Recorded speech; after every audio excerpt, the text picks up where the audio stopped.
Boa noite a todos e a todas, uma satisfação, mais um momento de reflexão aqui sobre o Evangelho. Como sabemos, estamos aí de forma remota, cada pessoa está fazendo seu trabalho materialmente nas suas casas, nesse período da pandemia e da quarentena, e nós dialogamos pelos meios da internet e o dirigente nos mandou o Evangelho de hoje e nós vamos fazer aqui o comentário para que nós possamos refletir um pouco nesse momento. A Ana e o Marcos fizeram a prece, o Sérgio fez o comentário ligado ao Livro dos Espíritos e hoje nós seguimos aqui, o tema é o Consolador Prometido. Capítulo 6, o Cristo Consolador, item 3, o Consolador Prometido.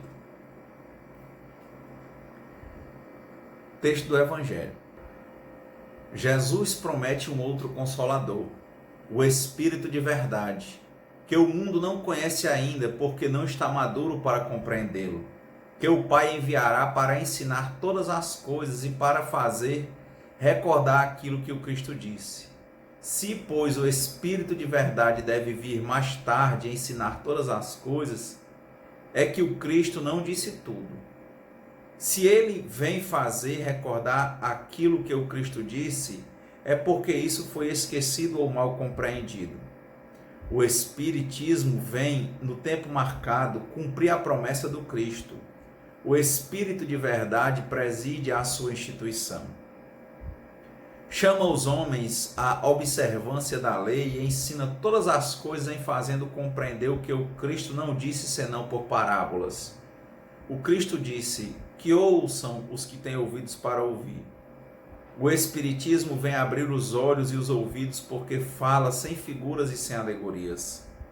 Ele ergue o véu deixado propositadamente sobre certos mistérios. Vem, enfim, trazer uma suprema consolação aos deserdados da terra e a todos aqueles que sofrem, dando uma causa justa e um fim útil a todas as dores. Então, para quem acompanha, quem está lendo sobre o Espiritismo, a obra do Allan Kardec, ela começa principalmente com um livro de 1857 chamado O Livro dos Espíritos. Esse livro, ele não é escrito pelo Allan Kardec para nós espíritas que compreendemos. Ele, na verdade, ele é o codificador. Ele sistematiza perguntas para médiuns que funcionavam em mesas. Algumas já vinham colecionadas, tinham basicamente mesas em lugares e tempos diferentes, né? Tinha até Edith Jafé e outras, né, que fizeram grande parte dessa comunicação. Teve uma primeira versão do Livro dos Espíritos que contém perguntas para os espíritos e respostas dos espíritos. Exatamente, e eles deram esse tom, tudo voltado para a parte cristã. Então, daí o Espiritismo ser cristão. E, logicamente, dentro dessas perguntas, né, toda a influência que o cristianismo tem no Ocidente, e com essas perguntas vem se confirmar o que João dizia, né, que Cristo, perguntaram os discípulos, na época ainda não eram apóstolos, dizem aí algumas versões, que o mestre disse que ia partir, o que eles iam fazer? E ele disse: não se preocupem, eu não vou deixar vocês sós e em breve virá o Consolador. E esse Consolador para os espíritas nesse momento é o Espiritismo. O que é que ele faz? Exatamente, ele não reescreve o Evangelho, os espíritos são questionados, eles se manifestam diretamente e as respostas vêm deles, desse plano espiritual, trazendo essa sabedoria com uma coordenação pelo Espírito de verdade. Esse Espírito de verdade, ele tem vários nomes, por isso que se fala, né? Quer dizer, todos vão trazer a mesma linha de pensamento, independentemente de quem psicografou, de quem respondeu. O Kardec usou alguns parâmetros metodológicos e nesses parâmetros metodológicos ele trouxe, por exemplo, essa questão de que o que fosse verdade, por exemplo, se repetiria. Então ele perguntava, questionava, aprofundava a nível científico, né, o nível das perguntas, para ver se não estava tendo alguma algum animismo, alguém querendo colocar algum tom pessoal nas conversas, e ele começou a selecionar as respostas partindo desse balizamento, de que foi, né, como foi dito pelos Espíritos, o Espírito de verdade que trabalhou tudo isso. Na segunda edição do Livro dos Espíritos vem a coordenação de São Luís, também por trás, tudo isso está e por trás, por lá frente, pelo meio, está tudo o Espírito de verdade. E aí ele vai sistematizando essas perguntas, tanto que os estudos nos centros é o estudo sistematizado da doutrina espírita. Kardec trabalhava para evitar várias questões ligadas, por exemplo, a pessoalidades, para trazer realmente o que fosse verdade dentro das comunicações. E aí ele traz essa questão do Consolador Prometido. E dentro dessa primeira perspectiva, o que é que traz, o que é que vem de importante para esse momento, já que a nossa percepção é que o Evangelho seja aplicável às nossas vidas, não é cada um que faz o Evangelho é para ele. E muitas vezes o que se diz que está sendo feito para cada pessoa, a pessoa vai dar a interpretação como é que ele se infiltra dentro da vida particular de cada um. Então, nesse momento, por exemplo, de muitas aflições, de muitas tensões, de muitas escolhas nessa pandemia, por exemplo, em que as pessoas têm que ficar de quarentena, ficar em casa, e as pessoas estão aí entre o que chamavam a cruz e a espada, para elas, não é, dentro do que elas percebem, elas estão entre morrer pelo vírus ou morrer de fome, não é, porque os empreendimentos estão parados, pessoas enfrentando, pessoas querendo escolher, né, qual é a realidade que é melhor, no sentido de que alguns querem negar que existe vírus, outros querem exatamente reafirmar que existe, e fica essa disputa meio que ideológica e muitas vezes desconsiderando os fatos, o que está realmente acontecendo. Então, o medo, ele faz com que nós façamos várias asneiras. Tem uma passagem muito interessante no livro Boa Nova, em que os apóstolos questionam o Cristo, né, falando que ele foi fazer uma fala lá em Nazaré, e eles ficaram lá ouvindo no meio das pessoas, e as pessoas sempre falando mal do Cristo, questionando quem seria ele. E quando o Cristo passou, eles foram falar, né, que tinham feito essa defesa, e como se essas pessoas não fossem pessoas de boa índole. E Jesus olha para Pedro, que foi quem foi falar para ele, e diz: Pedro, antes de maus, os homens têm medo. Então essa questão do medo, ela é fundamental, entender o processo do medo dentro de cada um de nós, para que a gente entenda as atitudes e para que a gente também se coloque no lugar do outro, para também não condenar, não atacar, não dar vazão às correntes do ódio, por exemplo. Trabalharmos as correntes do amor, das boas energias, dos bons fluidos, tentarmos aceitar o que nós não podemos modificar, por exemplo, a opinião de ninguém, e trabalharmos pelo que nós podemos modificar, que é no sentido de aprimorarmos a nossa atenção, evitarmos as fugas, para que nós possamos ter uma real compreensão e possamos fazer com mais exatidão, com mais precisão as nossas escolhas, não é? Do modo, da conduta que nós devemos ter, como é o tipo de harmonia que nós queremos nos nossos lares, nos nossos trabalhos, internamente dentro de nós, como é que nós estamos mantendo o nosso centro.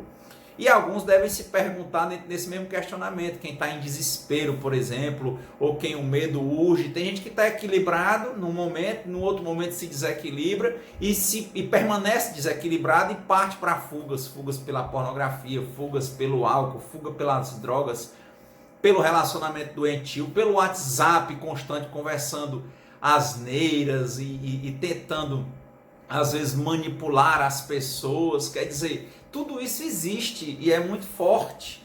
E tem a ver também com esse medo. A pessoa está com medo de se encontrar consigo mesmo, com medo de manter esse centro, com medo de fazer a parte que toca a ela, não quer enxergar que tem essa parte, que tem muito a ser feito por cada um, a cada dia, a cada momento. E aí é que vem um evangelho interessante, tratando sobre o Consolador Prometido. Porque esses que veem esse medo vez por outra, devem estar se questionando exatamente isso. E como é que eu vou, Renato, achar esse centro num momento de tanta tensão, de tanta instabilidade, em que eu estou com medo de perder meu emprego, em que eu estou com medo de não pagar o meu aluguel, em que eu estou com medo de passar fome, estou com medo de não ajudar a quem precisa, por exemplo, dentro da minha casa, eu estou com medo de adoecer e chegar lá e não ter tratamento para mim. Quer dizer, tudo isso deve estar dentro, quer dizer, os meus projetos, como é que está funcionando? Então aí é que vem a grande pergunta. Entender que nós não estamos sós. O Evangelho, o Consolador prometido. Olha a pergunta que os discípulos fizeram para o Cristo. Mestre, o Senhor vai nos deixar sós? Ele disse, não se preocupe, eu não vou deixar vocês sós. Daí eu lembro dessa passagem, aí vai manter isso. Como aquela passagem do pegadas na areia, que a pessoa tinha sempre 2 pares de pegadas e percebeu no correr da vida que em um determinado momento, ou em alguns momentos, em que ele percebia que eram os momentos mais difíceis da vida dele, ele só viu 1 par de pegadas. E nessa ocasião ele perguntou ao Senhor, né, na metáfora, Senhor, os momentos mais difíceis eu vi só 1 par de pegadas. Quer dizer então que eu caminhei sozinho? E aí o Senhor disse, olha como é uma questão de interpretação, de como nós vemos a trave do nosso olho. O Senhor olhou para ele e disse, não, meu filho, quando você viu nos momentos mais difíceis da sua vida apenas 1 par de pegadas, é porque eu te carreguei nos braços. Então, essa compreensão, por exemplo, que não é difícil, que basta um pouco de atenção, é que nos dá o norte. É que nos dá o norte para onde olhar. E para onde nós temos que olhar é para dentro. Para que a gente mantenha o nosso eixo, para que a gente possa irradiar boa energia para fora. Sempre assim, de dentro para fora. E não pegar o barulho de fora para dentro. Então, essa é a primeira reflexão, porque na hora que se entende que tem esse Consolador, é para quem? Para quem está em desespero, para quem está com medo, para homens que não são maus, mas que antes de tudo eles têm medo,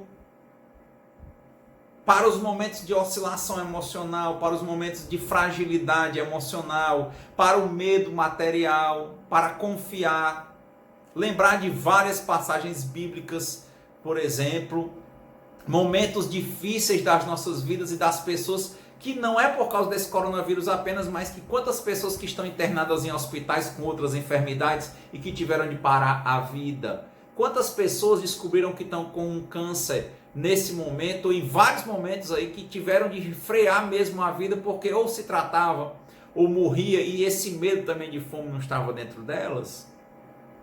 E o que é que soergueu essas pessoas? Porque quando a gente vai escutar pessoas que passaram por situações difíceis, qual foi o sentido e por que eles se reergueram? Porque com certeza tinha uma lei, tinha uma ordem, tinha um dharma, tinha um criador, uma inexistência do acaso, uma ordem regendo todas as coisas, mantendo toda a natureza em funcionamento perfeito como é.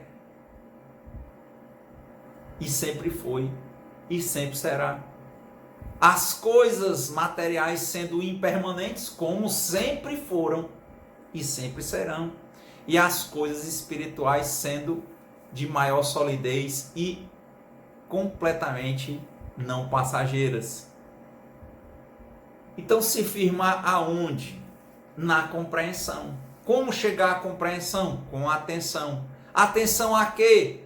A observar que tem um centro. Que esse centro nosso se liga com toda a natureza. Que toda essa natureza é gerida por um Criador. E que esse Criador, nos nossos momentos mais difíceis, ele nos carrega nos braços. E que nesses momentos em que ele nos carrega nos braços, ele faz passar, ou faz com que a gente passe pela tempestade, pela tormenta, passar por rios caudalosos onde não havia ponte, e depois nos recoloca no lugar. Já pensou a noção da criança que foi sendo aquele feto engendrado e ele começa a se adaptar, passa 9 meses, está ali se alimentando pelo umbigo, envolto em placenta, e chega o momento dele nascer. Imagina a revolta, né?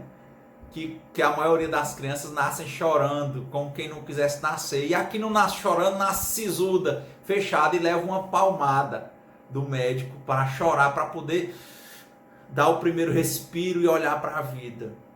Só olhando para a vida, que nos coloca como parte dela, é que nós vamos ter centro, é que nós vamos ver e ter o consolo do Consolador prometido, entender que a matéria é passageira e que o Espírito não, que céus e terras passarão, mas a palavra não passará, porque é a verdade, conhecereis a verdade vos libertará.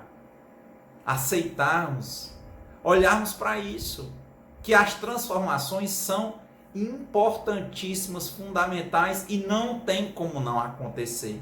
Não atacarmos a ninguém, nem a nada. A vida não é luta, a vida é atenção e posicionamento, reposicionamento. Coloca-se um quadro, jogamos aquele jogo naquele quadro com satisfação. Vem outro quadro, nós temos resistência, porque é o novo, nós não queremos que as coisas mudem, nós queremos estabilidade, nós queremos permanência no mundo que é impermanente, nós queremos estabilidade no mundo que é instável, nós queremos que as coisas não passem no mundo que tudo é passageiro. Isso aí não dá centro, é só pegar o barulho de fora. Não importa o que está acontecendo na tormenta, importa como é que nós estamos conduzindo o nosso barco. Porque se o barco afundar, a gente pode sair e nadar, por exemplo. E pode ser resgatado. Mas se a gente não tiver noção, a gente morre. Veja aquele desastre do Titanic. Muitos morreram e muitos sobreviveram. Quem se desesperou, quem não acreditou, naufragou e morreu. E outros que tiveram mais algum tipo de norte conseguiram se salvar. Muitos não se salvaram por causa da frieza da água, porque não tinha bote para todo mundo, se sabe disso também. Mas vai estudar os casos que você vai encontrar situações que não tem explicação, mas que essas pessoas se salvaram. Por quê? Porque não está na nossa governabilidade, está nas mãos do Criador. E o Consolador vem para nos consolar no sentido de estar junto do solo, junto dessa matéria, está conosco, está vivendo essas situações. Mas muitas vezes nós não queremos vê-lo, nós não queremos ouvir, nós não queremos olhar para dentro, nós queremos achar que o problema está lá fora, nós não queremos entender que as coisas passam, nós não queremos nos adaptar.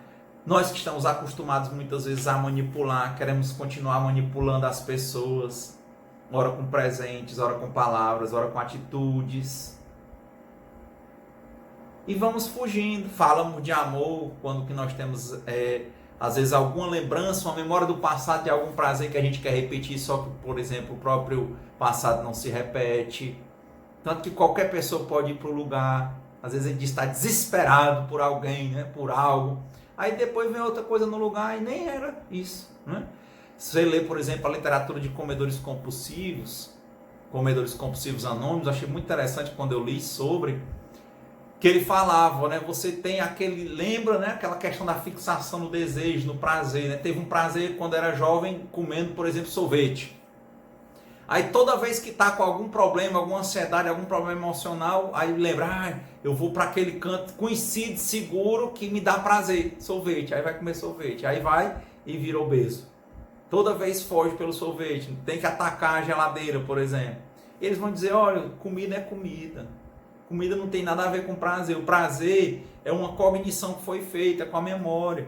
Se você, por exemplo, estiver pensando que só vai se satisfazer com sorvete, eles comam aí um monte de cenouras, por exemplo, e espere 5, 10 minutos. Mesmo sem gostar, coma uma coisa que você não gosta. Mas quando passar esses 5, 10 minutos, você se coma bem, que você já vai ver que o desejo de sorvete passa. Por quê? Porque não era o desejo de sorvete. Era o desejo de fugir pelo passado, de fugir para uma experiência que você já teve, algo que você experimentou no passado que você quer repetir porque te deu certa fuga, te deu certa noção de brisa, de prazer, e você quer viver isso. Ao invés de viver o prazer, que é outra coisa que existe na vida, de sentir, como diz o Siri Han, o vento, você quer sair correndo atrás do vento.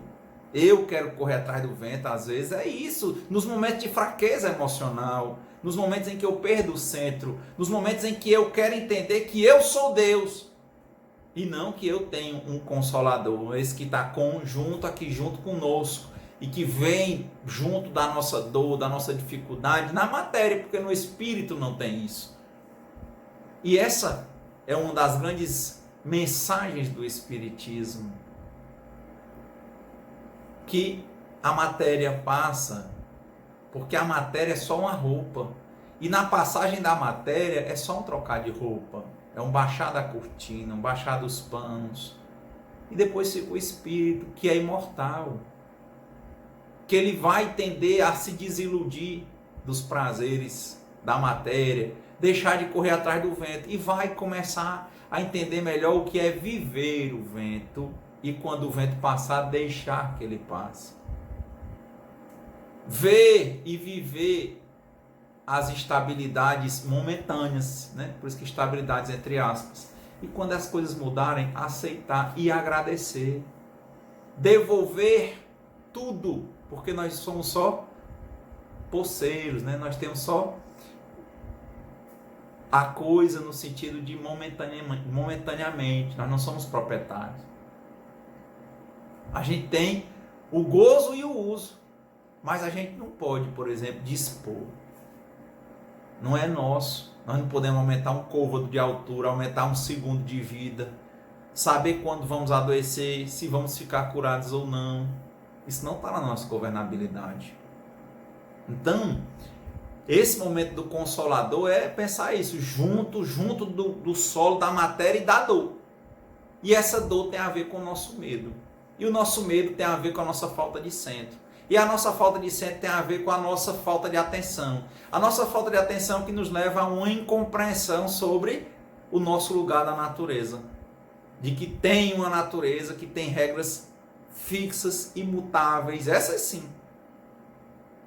Que tem um espírito de verdade, que tem um Criador que rege todas as coisas, que não existe acaso, que tudo avança, tudo progride, sempre para o bem, mas o nosso desejo de prender o vento, de correr atrás do vento, de prender memórias, trazer o passado para o presente, deixar de viver o presente, querer controlar o futuro sem poder, isso aí é exatamente falta de atenção que leva a uma incompreensão sobre a natureza das coisas, que faz com que nós não enxerguemos, por exemplo, nem o Consolador, nem o Espírito de verdade, nem o Criador, e aí comecemos a cometer desatinos nas nossas vidas.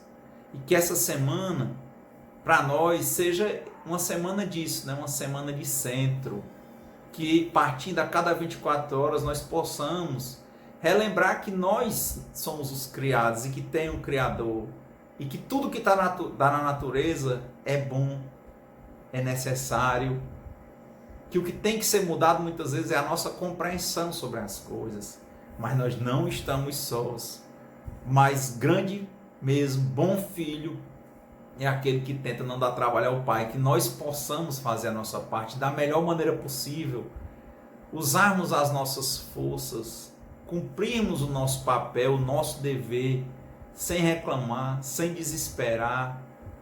Ajudar. Antes de precisar tanto de ajuda. E logicamente que isso parte de uma nova compreensão. Então, nesse momento que nós tenhamos muito centro nas nossas vidas. Que nós nos relacionemos, mas não peguemos o barulho de fora.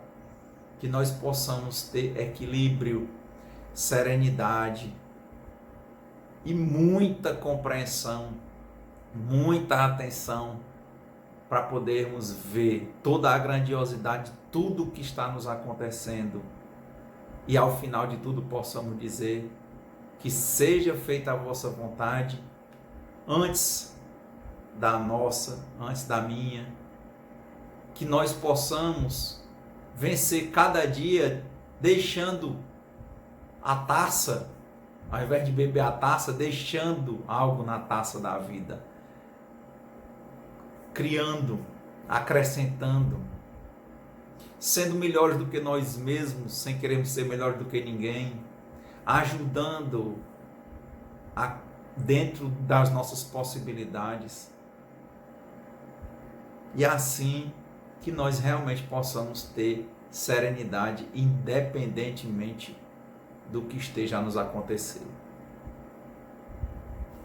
Uma semana de muita paz. Até a próxima.